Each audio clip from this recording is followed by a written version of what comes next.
All right, y'all. Here we are with the homie Eric Dark. Eric, just tell him what's up. What's good, y'all? How you doing? Yeah, we should be friends, man. I made this album really, really like fast actually after my last album Arrogant came out, and then I essentially just sat on it for a for a long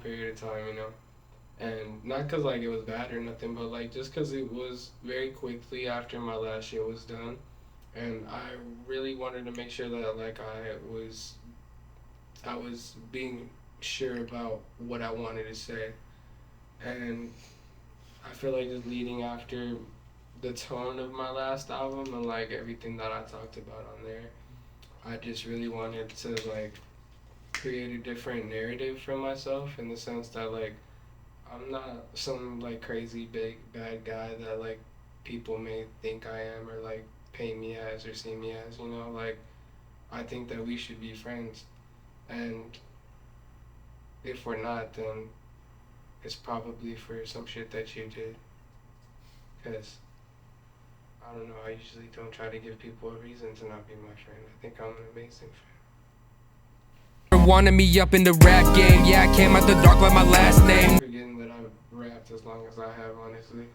Yeah, man. Remind the crowd, how long have you been rapping now for, bro? This will be 11 years. 11. That's right. Going on 12 next year. That's crazy. That's fucking lit. Hell yeah. My friend Barry just dropped an album. It's called fucking Idiot, and it's single-handedly the most beautiful piece of music that I've heard.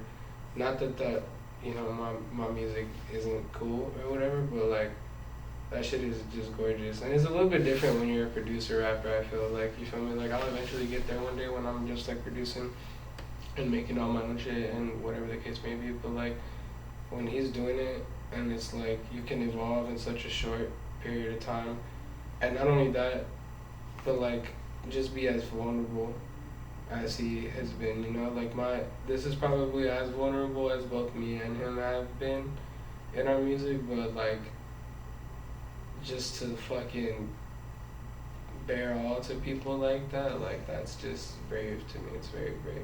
To him? Extreme idiot, you know what I'm saying? You heard. Shout out to Mayor Ranch. Yep. You feel me? Yeah. Shout out to the mayors in general, honestly. Like, without the mayors, I don't know what the fuck any of us would be doing. I'd be lost for sure, just because, like, they for sure have provided a sanctuary for me and my goofy ass friends to make music. And there's no words. Eternally grateful for that shit. Big shout out to them for creating that safe space. I'll find a way to pay them back one day. Hell yeah. But yeah, for now, shout out to the mayors. Shout out to the mayors. And them crazy ass cookies. Bro, I don't know what it is, but like Johnny's mom is a baker, and she makes like she be making shit like throughout the house, right? Yeah. Let's say she was making like pizza or whatever. You She'll know what? make the dough and like she'll make the pizza or whatever, and then like out of the leftovers, I swear to God, she makes these crackers and she puts everything bagel seasoning on these crackers, bro. You know what? It's funny that you bring up that pizza. I remember I came over one time for that studio sesh to see y'all in action, and Johnny's mom made some pizza, and Oh, you've had I've Johnny's it. mom's It's pizza? amazing, bro. That's crazy. It's Yeah, no, bomb. that shit is really good. Next like, level. Yeah, shout out to the Italians, you know what I'm saying? Big shout out. That's hard. I did not know you had Johnny's mom. Yeah, man. It was good. That's what I'm saying. Like, I don't be like, you see what I'm saying? That's what I'm talking about. Friends, shit like that, I take to heart, bro. Like, if me and you weren't friends anymore, you feel me? I hope that never happens. But Yeah, like, God forbid. if that ever happens, that's the shit I think about. Those tender Like, moments. damn, you've had Johnny's mom's fucking pizza, bro, you've lived that. and you don't want to be my fucking friend no more. Like, that's the shit that She just said, that's the shit. like, that's the shit that really just bugs me out and kills me inside, bro. I don't think people give a shit like that. You kind of overlook the little things. Yeah, bro, it's the little shit that counts, bro. It It's really like, does, yo. yeah, it's the little shit that adds up.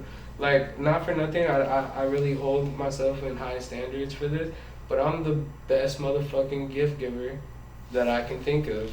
I give the most excellent gifts, and people are always like, bro, how come you always give awesome gifts? I'm like, it's literally just as simple as like I listen. I just like to listen to people.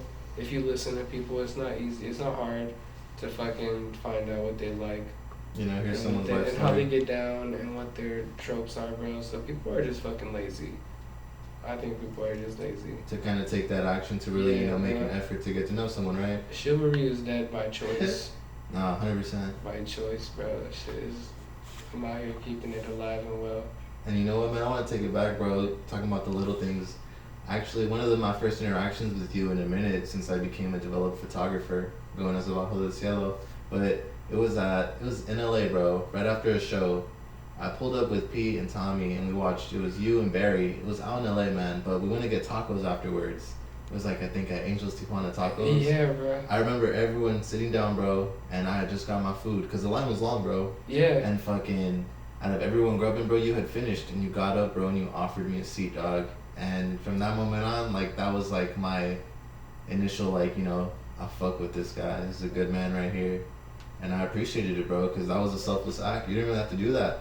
And I don't even know if you remember it, bro, but I do. No, I That's do. a memory I hold. I do, and that's the thing. Like I was saying, like I remember shit like that. Like I don't remember what the fuck I ate for breakfast this morning, but like ask me some shit like that, and I will remember in full clarity. I'll paint you a picture of that shit, and that was that. I do, bro, and that's just because like I don't know. I feel like I know too well what it's like to be in other people. I always try to put myself in other people's shoes.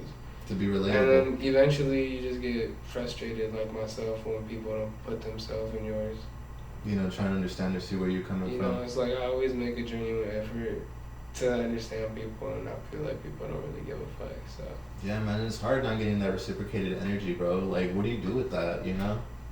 You So write, just you hold it write, you write crazy ass rap songs. in? You get it out, huh? Yeah, like crazy. Let it It's rip. bad. Like, I think we were just talking about this before camera was rolling, but like, Yeah. I've ruined relationships with women just based off of like the detail I can go into. Like in my music, it's like, wow, that really was us, and like that really happened, and I'm like, well, yeah, not only that, but you really made me fucking feel that way. Hydrogen peroxide too How long. about that? You feel me? Yeah, exactly. Don't feel The it. fuck, like, how do you think? I don't feel good. I always tell people like that, like making the songs and doing all that shit is one thing, but you don't really feel nothing or any type of relief from it until they go on fucking DistroKid and it's like, oh, people are about to start listening to it. And even if people don't listen to it, it's like I get to imagine that people will, or they have that option now. So it's like I don't fucking feel nothing but bliss in that sense. Just